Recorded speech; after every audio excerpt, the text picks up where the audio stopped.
So Hallie and I are having this very interesting conversation that we're a little scared about. A lot scared. Okay, I'm scared. I feel like I'm more scared than Hallie is. Okay. And I'm supposed to sit up straight because otherwise I look like I'm 2 feet tall. Well, and I think in any century, I think this would be hard to talk about. Oh yeah, like I thought. So this morning we were talking about current events. Okay, we weren't talking about current events. We were talking about current events. And I was thinking about the Supreme Court thing this morning, and everyone's like, "Oh, this hasn't happened." Civil War. If there were a time where it would be harder for us to be friends in this face of our differences, it really would have been if we were on different sides of the Civil War. Like that would. So whenever I think how stressful it is that we are on different political ideology teams, and I'm always scared that's going to break us up. Right. I really am always scared, and I'm sorry for that. I'm sorry. I'm sorry for that. I'm sorry. Um, and oh, I totally lost my train of thought. Take it over. Right. So, what we are trying to say is we thought it would be really cool to be able to sit and talk about current events Yeah. from two different perspectives. And maybe not two different perspectives, maybe eight, Right. because in some areas, we might have multiple thoughts or multiple beliefs Mhm. but knowing that we don't have to be on one end of the spectrum or the other.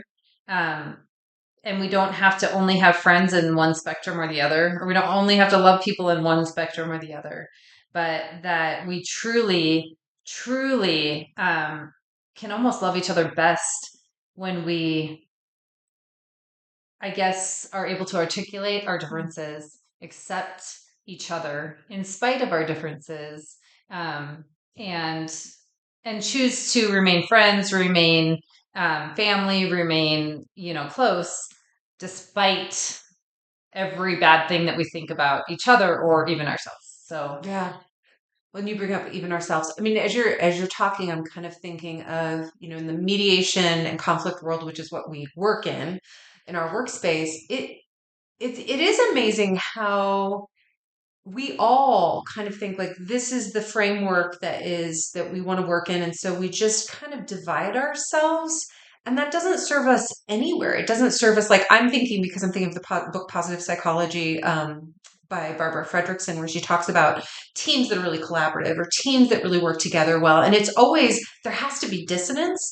And so why is it, or where is it, or how is it that dissonance could be fueling, and that's what I heard you say, like fueling to the relationship, where you can have those differences and respect each other enough to kind of bring them into just a discourse. And I don't think there's a lot of discourse or dialogue right now. There's just like clashing and bouncing back, and there's not a lot of seeing each other. So I don't know if the trick is really just seeing and hearing each other, or if the trick is just keeping open to dialoguing. for me, you said clashing or any of that. For me personally, I just avoid. So Do you? I don't see that in you, because I feel really, like yes. Okay, Hallie and I had a minute where we didn't talk for very long, and it was because I was having so much trouble in the last election, kind of knowing that she was supporting the other person, and it hurt me. It felt, and I was thinking about it this morning. If I'm honest, I was yeah, thinking about it this morning because I was like, okay, like if a candidate literally makes me feel like my rights and the rights of people who matter to me are going to be squashed because this person gets in office, I get my fight or flight on.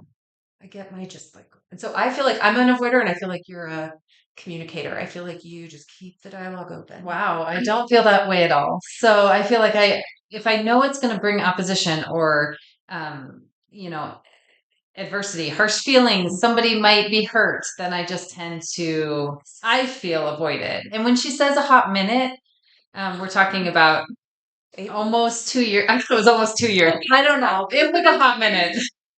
It was a really I hot mean, one. it wasn't angry. It wasn't like, Not at it all. was just, I can't, I'm afraid that if we get together, we're going to have a conversation that will break us up permanently. And so in my mind, it was more Yes, like, I don't even want to take the risk that we might have a conversation that would hurt our feelings so much that it would break us up. So I, permanently. I was a good avoider. I really leaned into the Yes. avoidance. And I think going forward, because here we are again, and an election coming up. What year? 2024. 4. This year is the presidential election. It is. Mhm. See how much I avoid? I'm so glad I you're don't even avoiding. remember. Avoiding, Hallie. Don't vote. Don't vote. So whether we vote for this person or this person, or what if there is literally no person on the ballot this year that any of us truly can be 100% behind? Because I think that never happens, right? I don't think you Yeah, can be a that's hundred true. percent behind anyone.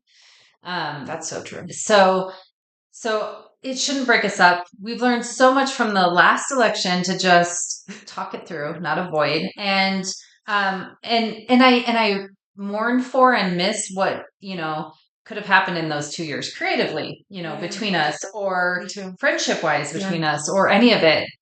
None of it was worth it, right? So I'm hoping desperately that we can help anyone out there who may be in the same situation where you desperately love a dear friend who is, so close on so many levels, but yet you have this fear or this, politics.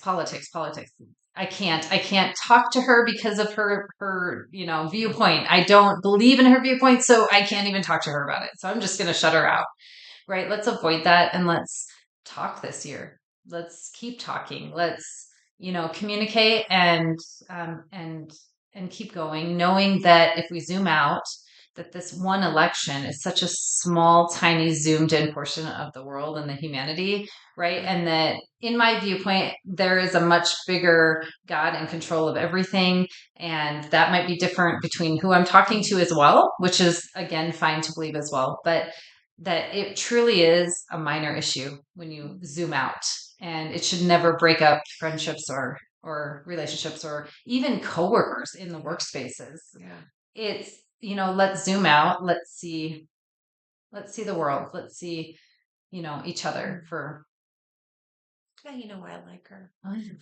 Yeah, Hallie, that's so well said. And I feel like, as we kind of put our videos out there and allow everyone to have this conversation with us, we're going to be bringing up different issues every episode. And we just want people to be able to join the conversation. And if there's anything we can do to help facilitate that conversation for you and help you, we're happy to do it. It's great to stay in communication. And we would always welcome and love your Yeah. comments. We will do our best to either address them. If you have certain questions that we could address in future, episodes, we would love that. So, from different viewpoints, different backgrounds, all of it, how do we navigate certain topics? Let us know. What do you want us to talk about?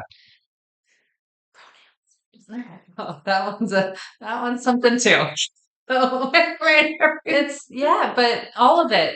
So, let us know and thank you. Yep. See you next episode. Bye.